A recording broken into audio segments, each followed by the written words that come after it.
आज के इस लेक्चर में सबसे पहले हम थोड़ा डिस्कशन करेंगे उन 13 सवालों का जो आपके पिछले मतलब कल वाले टेस्ट में आया था। मैंने ये 13 क्वेश्चंस का पेज आपको भेज भी दिया फोटो लेके वहां पे और आपके ग्रुप पे, और इस वीडियो लेक्चर के साथ वो लिंक भी होगा, डिस्क्रिप्शन बॉक्स में लिंक होगा। हम शुरुआत करते हैं, हम आपसे डिस्कस करते चलेंगे, आप बोलते चलेंगे जो भी कुछ है। क्वेश्चन नंबर 1, चाहे पेपर आसान हो चाहे टफ हो, डिस्कस पूरा होना चाहिए। Question number 1, the ability of eye lens to adjust its focal length to form a sharp image of object at varying distance on the retina is called। हमें पता है कि मतलब ऑब्जेक्ट एट वेरिंग डिस्टेंस मतलब object चाहे दूर हो, object चाहे पास हो, लेकिन इमेज हर बार रेटिना पे बन रही है। क्यों बन रही है? क्योंकि आई की फोकल लेंथ चेंज हो जाती है। क्यों चेंज हो जाती है? उस एच.सी. वर्मा के एक पेज ने हमें बताया था, बुक के एक पेज ने, कि जो लेंस होता है बीच में तो हार्ड होता है और साइड्स में कैसा होता है? सॉफ्ट। तो वहां पे जो सिलरी मसल्स हैं वो, क्योंकि लेंस सॉफ्ट है तो वो उसे दबा सकती हैं, तो वहां से लेंस की कर्वेचर चेंज होती है और उससे उसकी फोकल लेंथ चेंज होती है, और उस फोकल लेंथ को बार बार इस तरह से वो लेंस मसल्स एडजस्ट करते हैं कि इमेज जाके रेटिना पे बने, और इस चीज को बोला जाता था अकोमोडेशन, पावर ऑफ अकोमोडेशन। अच्छा, क्वालिटेटिवली तो इस चीज को बोलते थे पावर ऑफ अकोमोडेशन। क्वांटिटेटिवली इस चीज को हम क्या बोलते हैं? मतलब इसकी वैल्यू कितनी होती है क्वांटिटेटिवली? हमने पढ़ा था 40 डायोप्टर से 44 डायोप्टर। Yes sir. तो अगर वैल्यू पूछी जाए तो वो बोली जाएगी 4 डायोप्टर। ये जो डिफरेंस है ना, मिनिमम से मैक्सिमम जो डिफरेंस है वो है, यानी कि अगर वैल्यू पूछी जाए तो दैट विल बी 4 डायोप्टर। तो पहला सवाल मुझे लगता है बड़ा आसान सवाल है पेपर का, डायरेक्ट आपका आंसर आ रहा है पावर ऑफ अकोमोडेशन। शायद सभी बच्चों का सही हुआ होगा। Yes sir. ठीक है, इसके बाद देखें क्वेश्चन नंबर 2। ये एक सीधा question on myopia and hypermetropia, दोनों को एक में ही यूज कर लिया। The defective eye of a person has a near point at, देखो ये आई है, ये आई लेंस है, और उस दिन हमने एचसीवी के उस पेज से पढ़ा था कि आई लेंस का मतलब खाली क्रिस्टलाइन लेंस नहीं होता। आई लेंस का मतलब इसमें क्या क्या है, क्या क्या है बताइए? आई लेंस में कॉर्निया, एक्वाशिमर एंड क्रिस्टलाइन लेंस, तीनों मिलकर आई लेंस बनाते हैं। अब देखो सुनो, तो ये कहता है कि इसका, पहले मैं बात करूं फार पॉइंट की दूरी 3 मीटर है। फार पॉइंट पास आना मतलब मायोपिया। इसको ठीक करने के लिए हमने पढ़ा था कि आप कौन सा लेंस यूज करेंगे? Concave lens. और हमने डायरेक्टली पढ़ा हुआ है कि इस कॉनकेव लेंस की जो फोकल लेंथ होती है वो -x होती है। अगर मैं इस दूरी को x बोलता हूं, यानी कि -3 मीटर। अब मीटर में ही है तो और कन्वर्ट करने की जरूरत ही नहीं है, तो पावर इसका रेसिप्रोकल, तो -1/3 डायोप्टर। इसका मतलब ये जो दूर वाले पॉइंट को ठीक करने के लिए तो चाहिए -1/3, और नियर पॉइंट, पहले नियर पॉइंट लिखा है, नियर पॉइंट है 0.5 मीटर पे। अब देखो दोबारा से मैंने आंख बनाई, जो नियर पॉइंट है वो थोड़ा दूर चला गया। आप बताओ नॉर्मल नियर पॉइंट कितने पे होता है? ये डिस्टेंस में अगर y बोलूं, नॉर्मल नियर पॉइंट जिसको हम कैपिटल D बोल देते हैं, कितना होता है वो? 0.25 मीटर। हाँ, 25 सेंटीमीटर। मीटर में चलोगे तो 0.25 मीटर। इसको ठीक करने के लिए जो लेंस आपको फिट करना पड़ेगा वो आपका होता है कॉन्वेक्स, और इसकी फोकल लेंथ शायद, वैसे तो आप लेंस इक्वेशन से भी लगा सकते हो, लेकिन हमने एक फॉर्मूला भी बना रखा था इसका, y × d/y-d। पढ़ाया था क्या? Yes sir. या d × y/y-d। और नहीं तो आप वो जो मैंने जैसे समझाया था तरीका, उससे चले जाओ लेंस इक्वेशन से, ये सीधा याद रह जाता है, ये कई बार बच्चे भूल जाते हैं। तो y is 0.5 metre into 0.25 metre upon y-d। जब आप करेंगे तो 0.5 में से 0.25 गया, 0.5 में से 0.25 गया तो 0.25 बचा, और ये कैंसिल हो गया। 0.5 मतलब 1/2, 5/10, तो जो पावर होगी इसका रेसिप्रोकल, तो 2 डायोप्टर। तो पहले नियर पॉइंट लिखा है उसके लिए तो +2 डायोप्टर पावर का लेंस चाहिए, और फिर फार पॉइंट लिखा है तो उसके लिए -1/3 डायोप्टर का। ठीक है, ये एक अच्छा सवाल है जिसमें आपको दोनों पता होने चाहिए कि भाई किस तरह से एक ही क्वेश्चन में मायोपिया और हाइपरमेट्रोपिया दोनों का करेक्शन आ गया। अब ये बताओ, ये क्वेश्चन आप सही कर पाए होंगे, इतना मुश्किल तो नहीं था ये, जैसे आपने पढ़ा हुआ है ना। सेकंड भी हो गया, ठीक है। क्वेश्चन नंबर 3, वैसे अगर मैं मानूं तो 3 एक बड़ा अच्छा सवाल है इस पेपर का, क्योंकि इसमें पूछा है कि when light rays enter the eye, एक थ्योरेटिकल सा सवाल है, most of the refraction occurs at crystalline lens, outer surface of cornea, iris and pupil. अगर बच्चे ने ना पढ़ा हो, किसी ने ना पढ़ा हो, तो मुझे लगता है कि वो लेंस ही ऑप्शन लगा के आएगा। आप भी मान के चलो कि अगर HC वर्मा का वो थ्योरी वाला पेज वो अगर ना पढ़ते तो शायद इसमें हम लेंस ही आंसर लगाए थे आप लोग, हैं भाई? Yes sir. क्योंकि यूं ही लगता है बच्चों को कि भाई लेंस ही है जो मेजर रोल प्ले कर रहा है, जबकि होता क्या है, आई लेंस का मतलब ही था कॉर्निया, एक्वोह्यूमर और लेंस। रिफ्रैक्टिव इंडेक्स में ज्यादा डिफरेंस कहां होता है, जब कॉर्निया पे रे एंटर करती है तब, या लेंस में रे एंटर करती है तब। देखो, कॉर्निया के बाहर रिफ्रैक्टिव इंडेक्स 1 और कॉर्निया के इधर की तरफ 1.336 था, बताए थे ना, 1.33 के आसपास हो। तो मेजर चेंज यहां आता है, मेजर चेंज यहां आता है जब कॉर्निया से एक्वोह्यूमर में लाइट एंटर करती है, और जब एक्वोह्यूमर से लेंस में जाती है तो केवल एक फाइन ट्यूनिंग होती है, जो मैंने रेडियो वाली बात बताई थी। ठीक है, तो इसका मतलब ये है कि जो मेजर रिफ्रैक्शन है, यार आप लोग थोड़ा सा टाइम पे आया करो भाई, मैं बार बार एंट्री दे रहा हूं, कभी किसी को कभी किसी को, थोड़ा टाइम पे आया करो। अगर बीच में बाहर हो गए हो तो कोई बात नहीं, वो तो चलो नेटवर्क प्रॉब्लम की वजह से, नहीं तो ज्वाइन टाइम पे किया करो। तो ये हमारा एक अच्छे सवालों में काउंट होता है जो अभी हमने डिस्कस किया। बाकी आप लोग कर आए होंगे, ध्यान था कि नहीं, आउटर सरफेस ऑफ कॉर्निया पे रिफ्रैक्शन मैक्सिमम होता है, बेंडिंग मैक्सिमम कर दिया था पेपर में। ठीक है, क्वेश्चन नंबर 4 देखते हैं। द डिफेक्ट ऑफ द आई, अब ये रीजन पे चला गया कि हमने जो आई डिफेक्ट्स पढ़े हैं उसमें रीजन के ऊपर ये चला गया। तो चौथा सवाल कहता है the defect of the eye in which the eyeball becomes too long is, eyeball अगर बड़ी हो जाए तो इसका मतलब इमेज आई बॉल तक पहुंच नहीं पा रही, तो रेटिना से भी पहले इमेज बन जाएगी। तो कौन सा डिफेक्ट था? मायोपिया। अगर सवाल आता कि defect of the eye in which the eyeball becomes short, ये कौन सा होता? हाइपरमेट्रोपिया। अगर सवाल आता कि defect of the eye in which the focal length of eye lens decreases, normal focal length of the eye lens decreases, ये कौन सा होता? मायोपिया। एंड फोकल लेंथ अगर इंक्रीज होगी होती तो हाइपरमेट्रोपिया। अच्छा, अगर आ जाता कि सिलरी मसल्स कमजोर हो गए हैं, ये कौन सा डिफेक्ट है?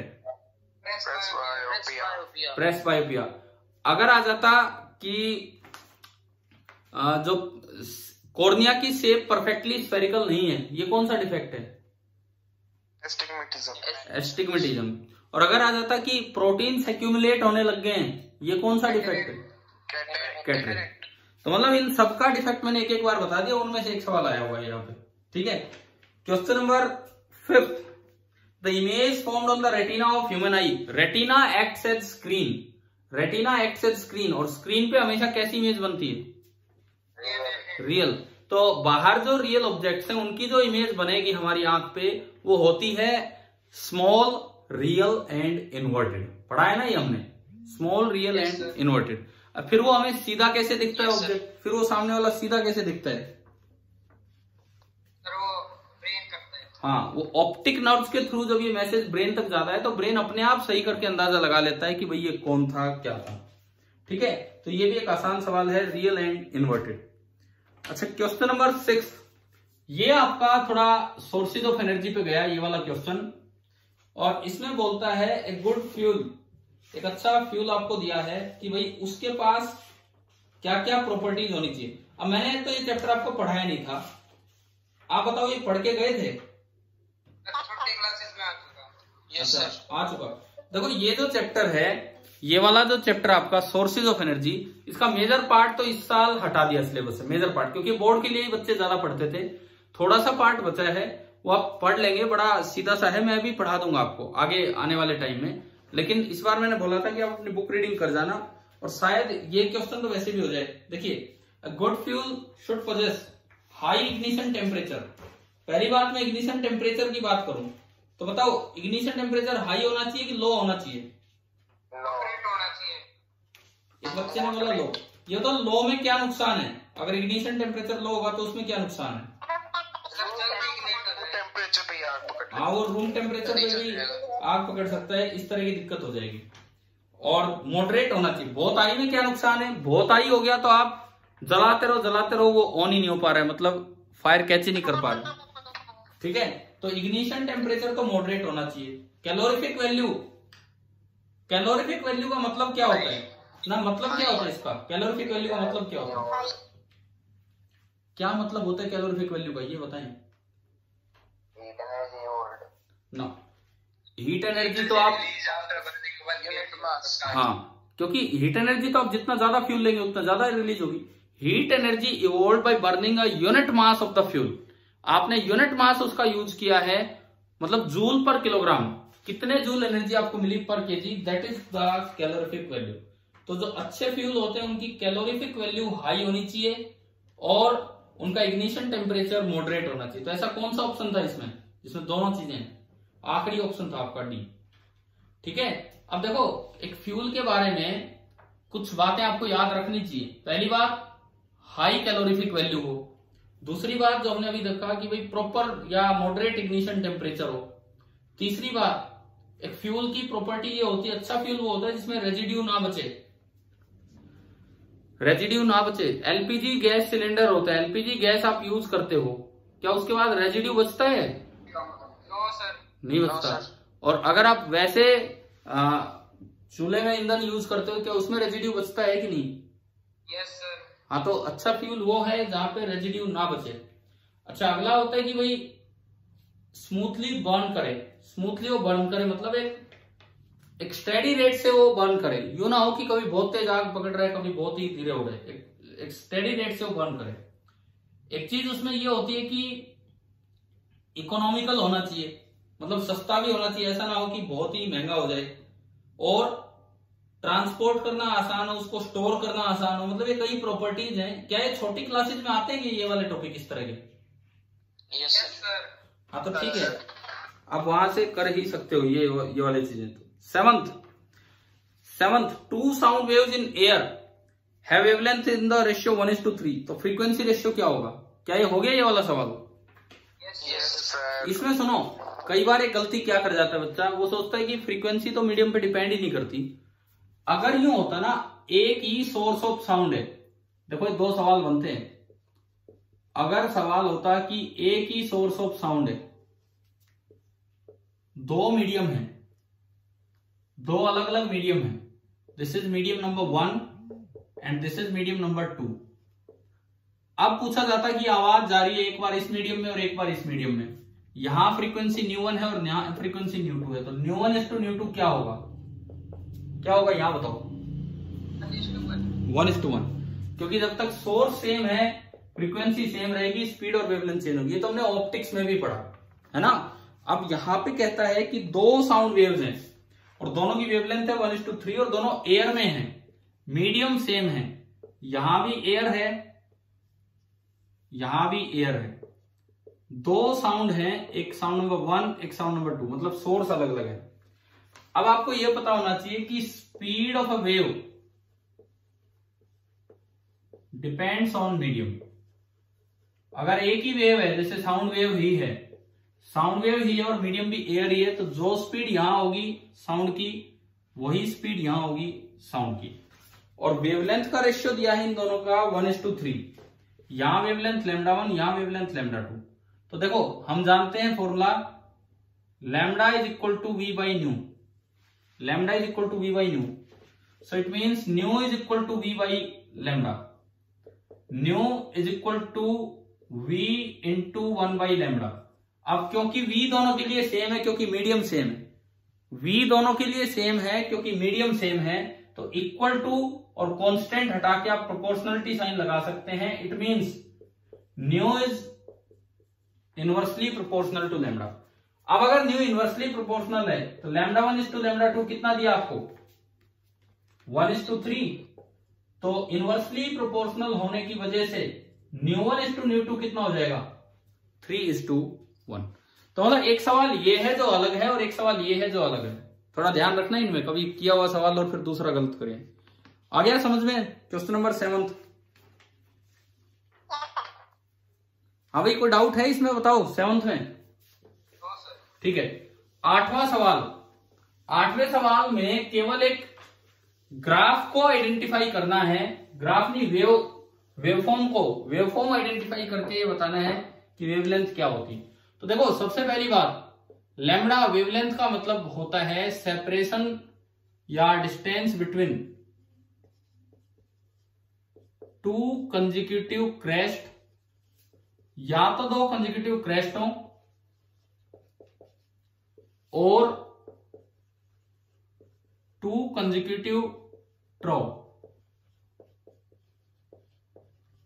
या फिर दो कंसेक्यूटिव ट्रो हो, यह मतलब है।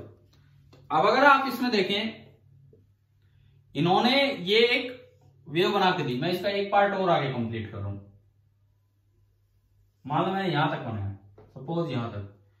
पॉइंट्स के नाम में लेता हूं A, B, C, D, E, F, G and H। मैं यहां तक ले रहा हूं। अब देखो, इसमें दो कंसेक्यूटिव क्रेस्ट के बीच की दूरी है लैम्डा, दो कंसेक्यूटिव वेव के ट्रो के बीच की दूरी है लैम्डा, या एक कंप्लीट वेव की लेंथ, एक कंप्लीट वेव जिसमें पूरा एक क्रेस्ट पार्ट आ चुका और एक trough part, this is also lambda. इसका आधा पार्ट लैम्डा बाई 2 और इसका 1/4 पार्ट लैम्डा बाई 4। तो आपको क्या पूछना, क्या बताना था इसमें? इस क्वेश्चन में बताना था the figure half the wavelength is AB। AB कितना है बताओ, कितना पार्ट है AB? 1/4 है, हाफ नहीं है। BD में दो 1/4 पार्ट आ गए, लैम्डा बाई 4 इधर और लैम्डा बाई 4 इधर, तो BD कितना हो गया? हाफ हो गया, सही है। DE कितना है? Lambda by 4। और AE कितना है? AE complete wave, lambda. तो ये भी एक आसान सवाल था जिसमें आपको सीधा ये वेवफॉर्म देख के आइडेंटिफाई करना था कि लैम्डा और लैम्डा बाई 2 और लैम्डा बाई 4 क्या है। इससे अगला क्वेश्चन सोनार मेथड।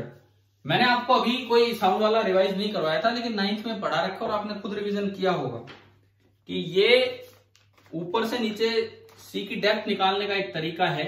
हालांकि इन्होंने डायग्राम थोड़ा सा यूं दिया है, आप इसको बिल्कुल सीधा मानो, बिल्कुल सीधा। ये अल्ट्रासोनिक वेव आई, ये ध्यान रखना, अल्ट्रासोनिक और अल्ट्रा वायलेट अलग अलग हैं। अल्ट्रासोनिक अलग वेव होती है, अल्ट्रा वायलेट एक EM वेव होती है, वो एक अलग वेव है। तो एक अल्ट्रासोनिक वेव आई, वो जाती है नीचे और नीचे से टकरा के वापिस आती है। Let the depth of the sea be D। तो वो D गई और D आई, तो टोटल डिस्टेंस कितना कवर किया? 2D। और वापिस रिसीव हुई तब तक डिस्टेंस कवर हुआ 2D। Distance is equal to speed into time. ये तो वही है, इको वाला टाइप जो भी है। डिस्टेंस कवर्ड 2D, स्पीड इसकी अल्ट्रासोनिक वेव की दी है 1500 मीटर पर सेकेंड और टाइम दिया है 4 सेकेंड। सेकेंड से सेकेंड गया, so 2D is equal to 6000 metre. तो यहां से अगर मैं देखूं तो D कितना आ गया? 3000 मीटर और 3 किलोमीटर। तो ये आपका ऑप्शन नंबर B, 3000 मीटर। हो गया होगा ना ये पेपर में ये वाला सवाल? ठीक है। क्वेश्चन नंबर 10th, ये स्पीड ऑफ साउंड के ऊपर है। स्पीड ऑफ साउंड देखो, हमने 9th में ही पढ़ा था, अभी नहीं पढ़ा, 9th में ही पढ़ा था। स्पीड ऑफ साउंड के ऊपर ये वाला पॉइंट है। ये लिखता है इसमें, what is the effect of increase of temperature on the speed of sound.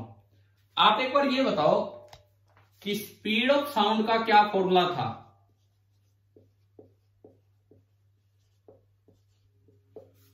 मैं बता देता हूं, under root of gamma P by rho. पढ़ा था ही हमने 9th में, under root of gamma P by rho. फिर जो गैस इक्वेशन होती है PV इक्वल टू nRT, ये इक्वेशन पढ़ चुके हो आप केमिस्ट्री में? Yes sir. यहीं से इक्वेशन बनती है rho is equal to PM upon RT.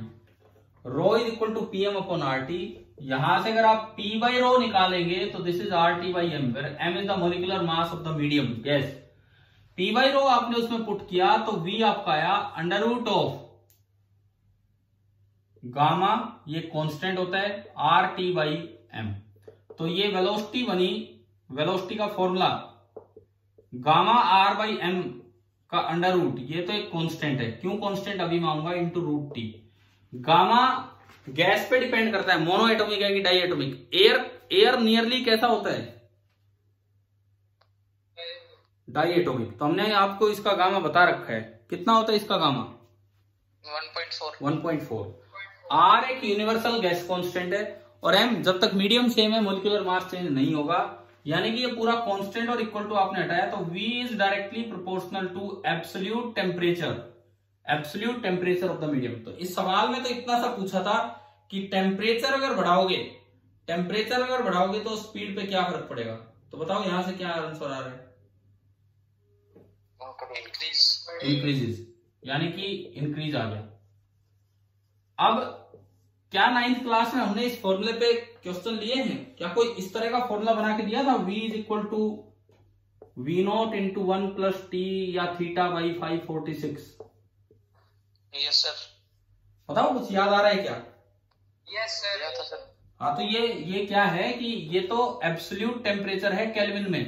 जब आप डिग्री सेल्सियस में टी लो या थीटा लो तो वहां पे अगर आपको टेम्परेचर निकालना हो तो ये वाला फॉर्मूला आपको लग जाएगा। और इसमें V0 है speed at 0 degree Celsius, V0 है स्पीड एट 0 डिग्री सेल्सियस और V है speed at theta degree Celsius, और ये थीटा वो टेम्परेचर है डिवाइडेड बाई 546। आप अपने 9th के नोट्स तो रिवाइज करके गए होंगे ना इन सब चीजों के लिए। Yes sir. ये आता कैसे, ये फॉर्मूला ये आता कैसे, ये 546 और ये सब? देखो सुनो, V इज एक्सप्रेशन, हाँ एक और मैं बता देता हूं। V is directly proportional to root T. 0 degree Celsius का मतलब होता है 273 केल्विन, ये केल्विन में है, और थीटा डिग्री सेल्सियस का मतलब होता है 273 प्लस थीटा केल्विन। तो 0 डिग्री सेल्सियस पे स्पीड है V0 एंड थीटा पे ये है, तो जब V directly proportional to root T है तो मैं कह सकता हूं कि V by V0 is equal to under root of directly proportional. तो V तो इस टेम्परेचर पे है 273 प्लस थीटा डिवाइडेड बाई 273। आप इसको यूं लिख सकते हैं, दिख रहा है ना ये क्लियर जो मैं लिख रहा हूं यहां पे? Yes sir. आप इसको यूं लिख सकते हैं कि V by V0 is equal to पूरे की पावर हाफ और अलग अलग डिवाइड करोगे तो 1 प्लस थीटा बाई 273। और बाइनोमियल एक्सपेंशन कहता है कि अगर ये थीटा थोड़ा सा है तो ये हाफ यहाँ आके मल्टीप्लाई हो जाएगा। फॉर स्मॉल चेंजेस ये लगता है, और जब ये हाफ यहाँ आके मल्टीप्लाई होगा तो ये वाला फॉर्मूला आपका डेराइव हो जाता है। तो इस पेपर में तो खाली इतना पूछा कि इंक्रीज होगा या डिक्रीज। हो सकता है आगे आने वाले पेपर में कभी ये फॉर्मूला भी यूज करवा लिया जाए, क्योंकि अब मेजर टेस्ट भी आना है आपका। तो इसीलिए मैं थोड़ा थोड़ा बताता जा रहा हूं आपको साथ साथ कि भाई किस तरह से ये चीजें देखनी है। चले भाई, हो गया, समझ में आ गया ये वाला part? Yes sir. Question number 11 यार, 11वां सवाल आने से मतलब थोड़ा सा अफसोस तो आपको भी हुआ होगा, थोड़ा हमें भी हुआ। हमने इतना माइक्रोस्कोप और टेलीस्कोप पढ़ा, पहले पढ़ा सिंपल माइक्रोस्कोप, उसमें आपको यह भी बताया कि मैग्निफिकेशन और मैग्नीफाइंग पावर में फर्क है, बताया था डिफरेंस, है ना? फिर हम गए कंपाउंड माइक्रोस्कोप पे, उसमें फिर से मैग्नीफाइंग पावर निकाली 2 बार, एक बार नॉर्मल एडजस्टमेंट के केस में और एक बार मैक्सिमम वाला। फिर हम गए टेलीस्कोप में, उसमें फिर वही 2 काम किए। मतलब हमने 4-5 दिन लगाए थे इनमें, पर उस पर सवाल आया नहीं। और सवाल ना आने का एक कारण ये भी हो सकता है 10th के सिलेबस में नहीं है ये टॉपिक्स। ये जो टॉपिक्स हैं ये 10th के सिलेबस में नहीं है, ये 12th के सिलेबस में है, पर आपके एनटीएससी सिलेबस में दिए थे। क्या एनटीएससी प्रीवियस ईयर्स में इन पे क्वेश्चंस दिए हैं क्या आपकी बुक्स में, रेजोनेंस या एलएन या इनमें?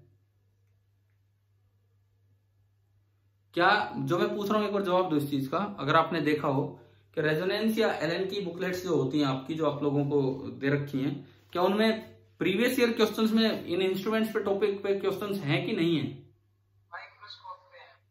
माइक्रोस्कोप पे है, तो चलो वो इसीलिए पढ़ाया गया कि कभी बाई चांस ना आ जाए। वैसे मेनली वो 10th में नहीं आना था, वो टॉपिक 12th में मदद करेगा। पर मुझे लगता है यार आपने तो समझ ही लिया ढंग से वो टॉपिक की नहीं समझ लिए सर। तो बस, तो 12th में रे ऑप्टिक्स में अब और कुछ नहीं है। जो नया 10th के अलावा आता था वो इंस्ट्रूमेंट आते थे और वो आपने कर ही दिया। मतलब आप 12th की एक पूरी यूनिट रे ऑप्टिक्स कवर करके जा चुके हो। अच्छा, अब आते हैं सवाल पे। Devices used to see a very very small object.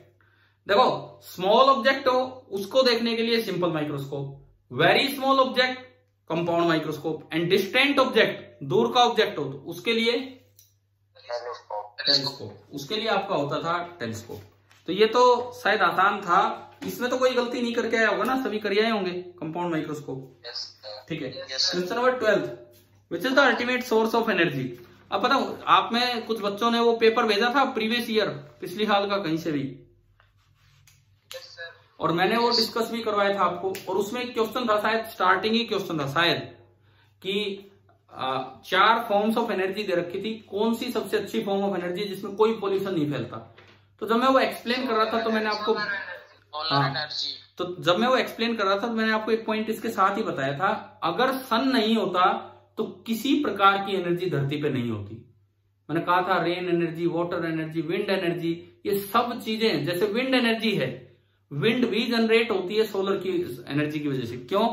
धूप कैसे, क्या करती है धूप? देखो विंड एनर्जी कैसे जनरेट होती है, सुनो एक बार। सपोज ये इधर मिट्टी है और इधर पानी है, ये सी है और ये लैंड है। दिन में सन है यहां, कौन जल्दी गर्म होता है, लैंड या सी? लैंड। तो ये मिट्टी जल्दी गर्म होगी और ये पानी कम गर्म होगा। तो यहां की एयर ज्यादा हॉट है इसके मुकाबले, हॉट एयर लेस डेंस होती है और राइज कर जाती है। तो यहां पे गैप क्रिएट हो गया, उस गैप को भरने के लिए इधर से इधर हवा चल पड़ती है, जिसको नाम दिया जाता है सी ब्रीज। तब सी ब्रीज चलने का कारण कौन है, मेन कारण कौन है सी ब्रीज चलने का? सन। रात को चलेगी लैंड ब्रिज, उसका भी मेन कारण होगा सन। आप कोई भी फॉर्म ऑफ एनर्जी देख लीजिए, डायरेक्टली इनडायरेक्टली वो सन से रिलेटेड है। हमारे फॉसिल फ्यूल्स होते हैं, कोल, पेट्रोलियम, इनमें भी एनर्जी कहां से आई? जब वो चीजें जीवित थी उनमें एनर्जी कहां से मिल रही थी? सन से मिल रही थी। फिर वो धीरे धीरे कन्वर्ट होके फॉसिल्स बन गए। इस तरह से मतलब हम रिलेट कर पाए नहीं कर पाए, लेकिन हर एक फॉर्म ऑफ एनर्जी सन से आती है। तो इसमें यही है, which is the ultimate source of energy, तो sun is the ultimate source of energy.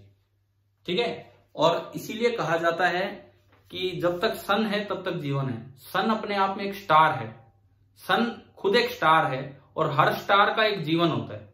आपको पता है सन की आधी लाइफ हो चुकी है? यस सर, पता है। लेकिन वो बिलियन और बिलियंस ऑफ ईयर्स में होती है, काफी ज्यादा है। तो अगर आधी लाइफ भी हो चुकी तो अगली आधी लाइफ इतनी ज्यादा है कि हमें अगली बहुत सारी जनरेशन के लिए भी चिंता करने की जरूरत नहीं है। और क्या पता जब तक सन खत्म हो तब तक टेक्नोलॉजी लोग इतनी बना दे कि घर घर सन हो, घर घर सन। समझ गए हो? पता नहीं भाई, क्योंकि धीरे धीरे विकास तो हो ही रहा है, धीरे धीरे ग्रोथ हो रही है। तो पता नहीं और कोई फॉर्म ऑफ एनर्जी आ जाए और कोई प्लेनेट सिस्टम आ जाए, तो कुछ भी हो सकता है। चलिए ये आपका हो गया क्वेश्चन नंबर 12। 13th, एसएचएम पे भी एक सीधा सवाल आया। The velocity of a particle moving with SHM, moving in SHM is dash at mean position. Mean position पे वेलोसिटी मैक्सिमम होती है कि मिनिमम? मैक्सिमम। अब देखो, एक्सट्रीम पोजीशन पे वेलोसिटी मिनिमम, मीन पे वेलोसिटी मैक्सिमम। एक्सेलरेशन में उल्टा होता है, एक्सट्रीम पोजीशन पे एक्सेलरेशन मैक्सिमम और मीन पे 0 मिनिमम। डिस्प्लेसमेंट में भी एक्सट्रीम पे डिस्प्लेसमेंट मैक्सिमम और मीन पे मिनिमम। ठीक है। तो अगर इस टाइप के सवाल आते हैं तो ये हो जाएंगे। अब एसएचएम में भी बड़ा सीधा सवाल आया, नहीं तो हम जो उम्मीद कर रहे थे, जैसे पिछला जो पेपर था पिछली साल वाला, उसमें तो यार एसएचएम पे हद कर रखी थी, 5-5 सवाल थे या 4 सवाल थे, डिस्कस नहीं किया था हमने, जिसमें 2-3 सवाल तो मैथमेटिकल थे। अब मैं एक बार एक सवाल उसका दोबारा समझाता हूँ। एक बच्चे ने उसमें मैसेज भेज रखा था कि 1-2 बच्चों ने कि सर वो समझ नहीं आया। देखो वैसे तो हम +1 में पढ़ेंगे एसएचएम, इधर सुनो। अगर ये एक्स एक्सिस है, ये ओरिजिन है, मैं कहता हूं ओरिजिन ही मीन पोजीशन है, और x बराबर a और इधर x बराबर -a, इतनी दूरी में वो पार्टिकल ऑसिलेट कर रहे हैं, तो इसकी इक्वेशन बोली जाती है x is equal to a sine omega t। ये जो साइन के आगे जो हम ओमेगा टी लिखते हैं, साइन के आगे जो हम ओमेगा टी लिखते हैं, इसको बोलते हैं फेज एंगल, इसको फेज एंगल बोलते हैं। ए को बोलते हैं एम्पलीट्यूड, ए को बोलते हैं एम्पलीट्यूड। इसका मतलब है कि किसी भी टी टाइम पे ये कौन सी पोजीशन पे है वो इस इक्वेशन से मिलेगा। अब ये तब है जब मीन पोजीशन ओरिजिन पे हो। अगर मान लो कोई ऐसा एसएचएम आए, ओरिजिन यहां है लेकिन उसकी मीन पोजीशन कहीं भी इधर उधर कहीं भी हो सकती है। सपोज मैं कहूं कि मीन पोजीशन यहां है, this is the mean position and this value is x0, और उसकी एक्सट्रीम पोजीशन यहां से भी a डिस्टेंस आगे है, मतलब x0 प्लस a पे है, और ऐसी a डिस्टेंस इधर दूसरी पोजीशन होगी x0 माइनस a पे, और इसके बीच में वो एसएचएम कर रहे हैं। तो इसकी जो जनरल इक्वेशन होती है, जो हम +1 में पढ़ेंगे, इसकी जो जनरल इक्वेशन होती है x minus mean position. Mean position कितनी है? x0 इज इक्वल टू आगे वही है a साइन ओमेगा टी, और इस ओमेगा टी को तो हम वही फेज बोलते हैं। देखो मीन पोजीशन कभी भी निकालनी हो कहां है, साइन वाली टर्म एक साइड रखो, इसके अलावा x वाली और कांस्टेंट टर्म को एक साइड कर दो, इसको 0 करोगे। या आप यूं देखो ना, क्या मैं इसको ऐसा नहीं लिख सकता हूं x minus 0 is equal to a sine omega T, लिख सकते हैं ना ऐसा। इसका मतलब यहां जो मीन पोजीशन है वो ओरिजिन है, और ऐसा कहीं भी लिखा होगा तो मीन पोजीशन x0 होगी। अब आपके उस पिछले पेपर में जो क्वेश्चन था, पिछले वीडियो में भी वो होगा, कुछ ऐसा दे रखा था a plus B sine omega T. तो आप साइन वाली टर्म एक साइड रखो और x माइनस a ये एक साइड कर दो, b साइन ओमेगा टी, तो ये वही तो चीज बन गई। ये तो फेज है पूरा, ये एम्पलीट्यूड है, और ये उसकी मीन पोजीशन है, ये उसकी मीन पोजीशन। उस पेपर में तो वही 4-5 सवाल थे एसएचएम पे, जिसमें 2-3 तो मैथमेटिकल ही थे। एक √a² प्लस b² वाला था, एक आपका स्प्रिंग ब्लॉक सिस्टम पे था कि उसके टाइम पीरियड पे एक्स्ट्रा फोर्सेज आने से कोई फर्क नहीं पड़ता है, और एक आपका था पेंडुलम वॉच पे, मून पे ले गए तो वो √6 टाइम्स का फर्क आता है। ध्यान है? इस पेपर में एक सवाल एसएचएम पे, पर उससे थोड़ा अलग। अब फिर वही बात है, एसएचएम आपका 10th का टॉपिक नहीं है, 9th 10th का। पर यार अभी जैसे वो एनटीएससी 2014 में हरियाणा रीजन में वो क्वेश्चन आया हुआ है, रेजोनेंस पढ़ाया था हमने 4 रस्सियां लेके, तो वो क्वेश्चन वो +1 की एनसीईआरटी की एक्टिविटी है, बुक में एक एक्टिविटी है वो, लेकिन वो क्वेश्चन सेम एक्टिविटी एनटीएससी में पूछ लिया गया था 2014 में हरियाणा रीजन में। तो ऐसा हो सकता है कि भाई कोई आगे की चीजें भी पूछ ली जाए, तो इसीलिए हम, पर चलो ठीक है, इस पेपर में भी वैरायटी है।